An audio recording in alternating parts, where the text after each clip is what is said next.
Kompetensi bawah sadar. Beberapa tahun yang lalu, tepatnya 2007 hingga 2009, saya mendedikasikan hari Rabu untuk terapi kejiwaan. Suatu hari, seseorang berbagi ceritanya, saya insomnia, Pak, tidak bisa tidur kalau belum dengar ayam berkokok atau azan subuh. Sudah 5 tahun saya merasakan seperti ini, yang jadi masalah. Tak lama setelah saya bisa tidur lelap, anak-anak bangun karena hendak ke sekolah dan suami juga harus pergi ke kantor, jadi saya terbangun lagi. Sejujurnya, saya termasuk orang yang sangat sensitif dan agak jengah ketika mendengar cerita-cerita yang dirasakan orang lain. Tapi dalam asesmen, mau tak mau hal itu saya lakukan. Itulah mengapa saya hanya di tahun 2007 hingga 2009 saja mengambil sesi terapi kejiwaan.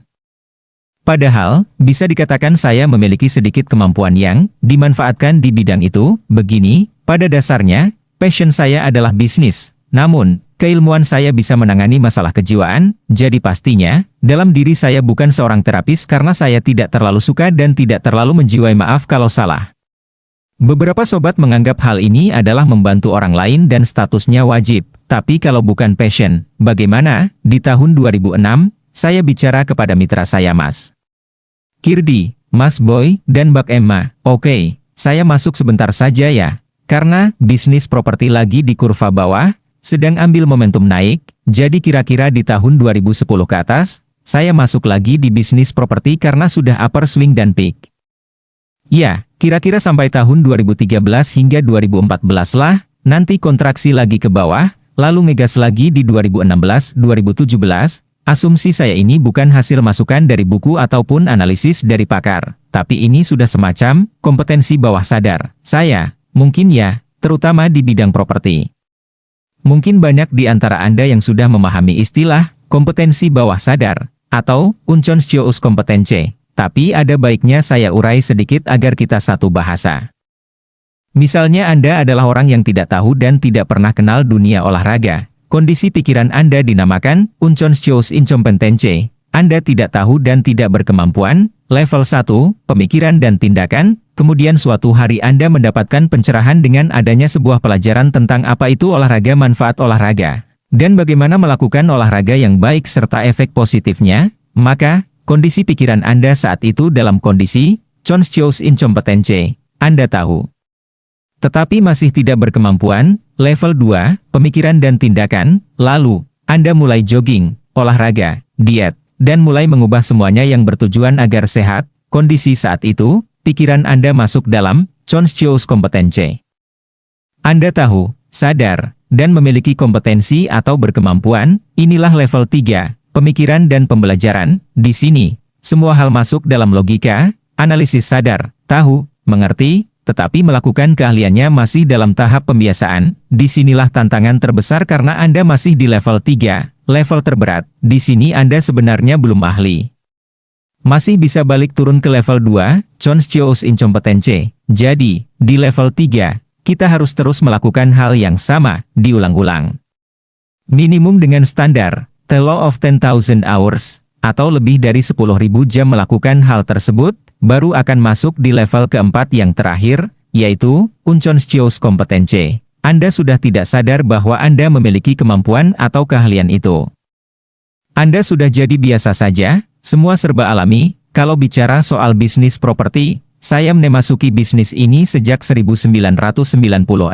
Pahit, manis, asam, garam, ekonomi naik turun, bunga rendah sampai bunga 50% per tahun, pembeli kabur, kontraktor kabur, izin tidak keluar, tanah kasus, dan ratusan masalah lainnya sudah saya lewati. Dari untung kecil sampai untung ratusan kali lipat, semua pernah. Membangun rusun, tipe murah, klaster mewah, apartemen, hotel, mixed use building. Apa yang belum ya? Rasanya semua pernah dilakukan. Semuanya saya sudah tahu pahit manisnya. Jadi, di tahun 2006 saya melihat apa yang akan terjadi di 2007 hingga 2009 pada pasar properti di Indonesia, yaitu slow down karena sedikit overheated. Tapi, sehabis itu ngegas lagi kencang. Kalau modal melimpah maka di tahun 2009 adalah awal yang sangat tepat. Dan, sesuai prediksi tersebut, tren properti naik tinggi sekali. Dalam melihat fenomena seperti itu atau menganalisis properti, saya benar-benar seperti nggak mikir. Semacam mengandalkan intuisi. saja, mind failing, jadi, terkadang sulit menjelaskan kepada orang lain. Karena itulah saya bisa membagi sedikit waktu di 2 tahun tersebut untuk bidang kejiwaan ini. Sekarang mari kita kembali ke cerita si ibu yang insomnia. Saya pun bertanya kepada sang ibu, kira-kira bagaimana asal-muasalnya, lalu dia menceritakan bahwa kira-kira 6 tahun yang lalu, suaminya dapat shift dinas malam di pabrik, tiap malam pulang pukul 12, sampai rumah pukul 1-an, tiap malam, dia pun selalu menunggu sang suami. Nah, karena kebiasaan tersebut, dia sekarang nggak bisa tidur hingga harus lewat larut malam atau menjelang pagi. Disinilah kemampuan saya untuk melihat masalah diuji, benarkah kesimpulan sang ibu, atau itu asumsi? Saya perhatikan benar perubahan setiap minor muskle di wajah sang ibu, maka saya berkesimpulan, ini asumsi. Saya harus menggali lebih dalam lagi. Kali ini saya yang harus memimpin pertanyaan. Tidak bisa pertanyaan terbuka, harus mulai tertutup dan menjurus, ibu orang Jawa, ya. Seberapa ibu mengerti istilah ngerowot, laku, prihatin, kumkum, dan nyajen? Tanya saya. Dia terdiam sebentar, lalu menjawab, saya dan keluarga kami masih ada kejawennya, Pak. Kami paham sekali hal-hal itu. Lalu saya bertanya, menurut Pini sepuh ibu, benarkah kalau tidur di bawah pukul 12 malam akan mudah kena santet? Oh, iya banget, Pak. Jadi dulu sembari menunggu suami juga saya ngaji-ngaji, zikir-zikir, buat melewati waktu tersebut.